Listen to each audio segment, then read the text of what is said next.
there's a lot of questions about the journey of Afrobeats and where it came from and who was responsible and a lot of that stuff. So I'm going to quickly whiz through this and just talk you through the evolution of Afrobeats. And like I said earlier, in the same guise, there could probably be an evolution of dancehall and soca and all of that kind of stuff.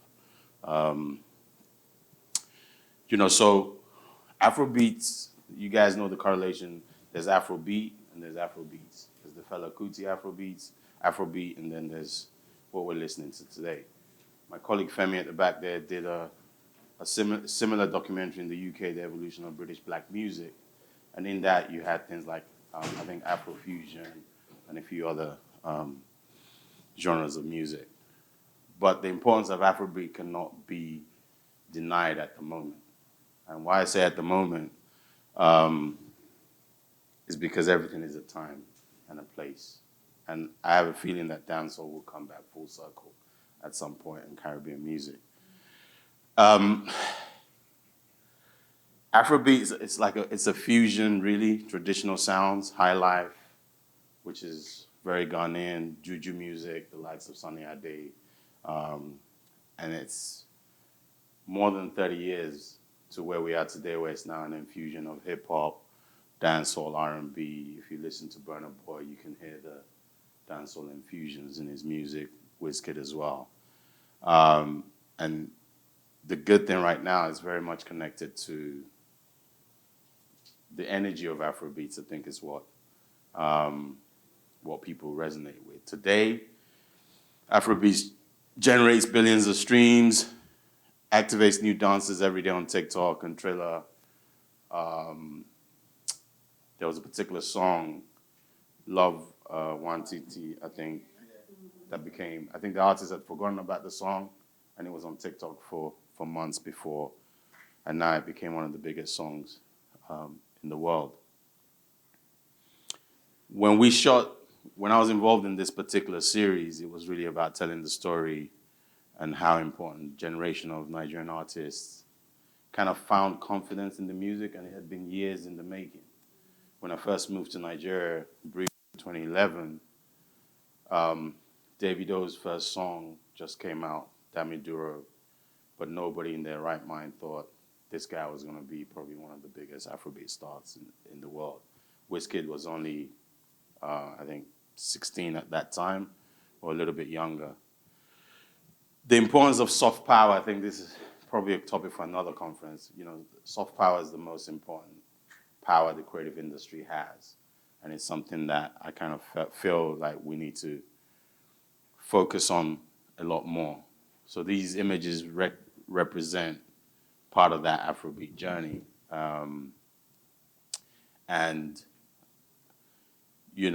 Again, we could go back 500 years in African music and the different music genres, from black music from West Africa to the Western Hemisphere, jazz, rock and roll, blues, soul, R&B, hip hop, grime, drill. They are all infused into our music, and how it all comes from the global black diaspora in the Caribbean, the Americas, the United Kingdom. It's like a melting pot of music. So I think that's where the Afrobeat influence is now kind of more important, and where it's coming from. There's been, several different phases. The origins in the 40s and 50s with High Life and the success of High Life. And back then you had Sunny Ade, Rex Lawson, Fela Kuti as part of the origins of our African music. And then in the kind of 80s, as hip-hop was taking over the world, it started to impact what was happening in Nigerian music as well.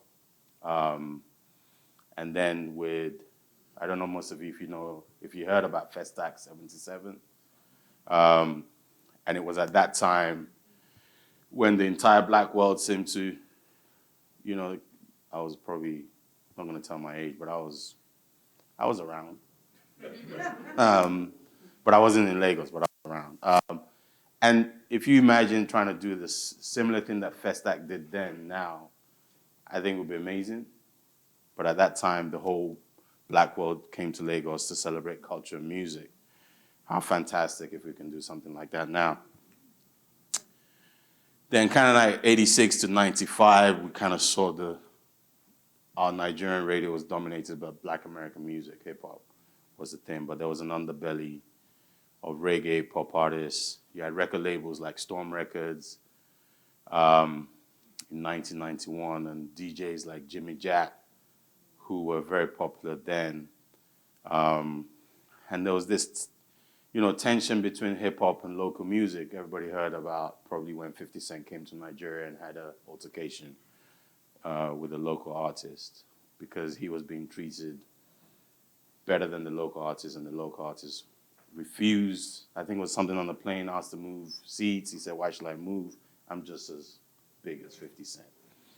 And at that time, there was other artists like Blackie, Daddy Shoki. These guys kind of paved the way. Blackie was a university student who had a very reggae-infused sound that was very popular. And then reggae became the music that Nigerians gravitated towards. And you had people like the Mandators, Majek Fashek, Ras Kimono. These were all huge reggae artists. And that was, in those years, that was what was big. When I went home on holiday from school, those were the kind of music that was on radio, the reggae artists. And then it kind of started to change a little bit with hip hop. First Pigeon rap crews came out, Junior and Pretty, and then we went into the growing independent labels. And this is when, I would say, when Afro Beats kind of became, well, the Nigerian music scene was starting to grow with radio stations started to play more local music. You had record labels like Storm, Tribe, and Kennis Music, as well as SWAT Root, who were starting to promote local artists. The Plantation Boys, you guys heard of Two-Face. That's where Two-Face came from. Tribesmen, SWAT Root. Tribe was another hip-hop. Hip-hop was very influential then, and it was probably the largest genre. And then you had music channels like Channel O, the Channel O Music Awards, so you started to see some kind of globalization in terms of our music. And then you had big festivals like Golden Tones, Lekki Sunsplash, Kenny's Music Festival, and we started to celebrate our own music. And then the fourth was the Juju Kings, the High Life guys, Sonny Ade, Ebenezer Obey. These guys have been around for 60 years. Sonny Ade had been nominated for Grammys, so has Ebenezer Obey, Shina Peters. And Fuji Music, Aquala, and Juju were very important for artists like Olamide. Ashake that you listen to today, who's probably, I would say probably the biggest Nigerian artist so in terms of brand affinity right now. I'm not talking about live shows like Burna Boy. His influences came from Fuji and Juju music and praise singing and that sort of stuff. And then there was also the regions became important. So the East, the Igbos became very important with artists like Rex Lawson, Oriental Brothers, Peacocks, and then Flavor and P Square came out of that. And don't forget, P Square were the biggest artists at one point in Africa. And then the fifth pillar, I guess, is who I was named after, Fela Kuti. But there's also a debate that he wasn't the founder of Afrobeat. The founder of Afrobeat was, the debate says, Tony Allen, the drummer, who was Fela's drummer. But of course, the artist in front becomes the go-to. So he was known as a poet, philosopher, and a rebel. And it resonates today. And Wizkid's influence comes from there, Burna's influence comes from there. And, the fusion that created Afrobeat between Juju, High Life, and Funk. So that was the early birth. And that was what Fela's music with Tony Allen kind of birthed. And then this new decade of artists, festivals. We started to see more Nigerian local artists, like Plantation Boys with Two Face, Tribesman, Mode 9. It was probably Nigeria's top hip hop artist, Terry the Rap Man, Rugged Man, and so much more. And then the recognition from Channel O, MTV-based Mobo Awards, and BET propelled Nigerian music to a global audience because they were now recognized by, these award shows. Not really a big fan of that kind of recognition, but there was a time when, the African award at BET Awards was not televised and all those kind of things. And now suddenly, they harbor to have us on their, on their awards. And then Nigerian music kind of took off. The world was now watching, and everybody was excited. There was globalization across. There was a takeover basically from Two Face's African Queen music video. Does anyone know that song? That was huge. Then, you had TV channels like Sound City, Trace, Hip TV, led all by MTV Base and propelling African music, Nigerian music out there. And there was a huge explosion between 2005 and 2010. And our music was being played in London, Toronto, America, and everywhere else. And it was becoming more and more dominant. You had early superstars like Nato C, Ikechukwu, MILD, Ice Prince, The Grin, who was possibly going to be the biggest hip-hop export out of Nigeria.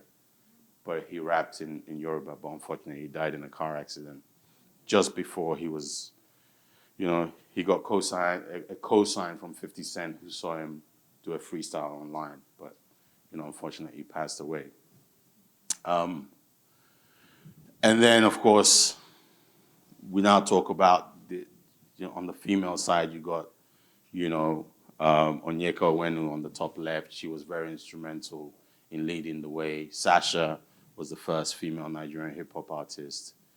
And then she led the way for Tiwa Savage, who at 40 plus is still probably Nigeria's leading female artist. And of course, Tenny. And now you've got Ira Star and a few others. And you kind of see it in the fashion, the music energy, et cetera, et cetera. Till today, where our music is across, Afrobeats is kind of like the linchpin for dance, fashion, sports, food, brand deals. If people are looking, it's really funny to see Western brands embrace the Burna Boys, Davido. Davido is Martell brand ambassador. Burna was a Martell brand ambassador. He's Jean-Paul Gaultier brand ambassador. Wizkid was Ciroc, Yemi Alade, Tiwa, et cetera, et cetera. So the influence of Afrobeats is across fashion, sports, innovation, and lifestyle. And there we are. And this is really, I guess, where we are today in terms of the success of Afrobeats. I really just wanted to show just a journey. I've whizzed through it. The documentary is available. But kind of see what's happening now. But there is an underlay of new artists. The biggest Nigerian artist is not, let me even ask, who's the biggest Nigerian artist right now? No, it's not. Femi, leave the room. You're not allowed. You're not allowed to answer. Yes, Rema is the biggest Nigerian artist right now. He has 38 million streams on Spotify. He's much bigger. He tours constantly. So there's an underlay of young. So Afrobeats is at the beginning. So the core for us is to connect Caribbean artists with this underlay of young artists. Not the Burners, not the Davids, but we're talking Rema, Omalay, Joe Boy, and those kind of artists. So that's a quick journey. We've still got a long way to go, but I think this is a time to connect and build connectivity And if you just, I mean, these are just their social media pages, and it continues to grow. Files, the bad guys there. You know, Burna's not even listed, and then you've got people like Wale in the States who always supported Nigerian music. So I think right now I just wanted to show you a journey, but I also wanted you to always remember that this whole RVRB is about connecting what's happening there to what's happening here. And to the artists out there, you know, if you have a song, if you have anything, reach out to these guys. A lot of their collaborations comes through DMs. You know what I mean? I know Oxlade has a song with Naira, forgive me, I might get her name. Nyla, yeah. And they did a collaboration. I think they try to bring Oxlade here. So all those collaborations are happening. So yeah, that being said, I'm looking forward to our debate. Please ask a lot of questions, but I just whiz through the journey of Afrobeats. So always remember, I think it's 50 years plus now, and it's continuing. Thank you.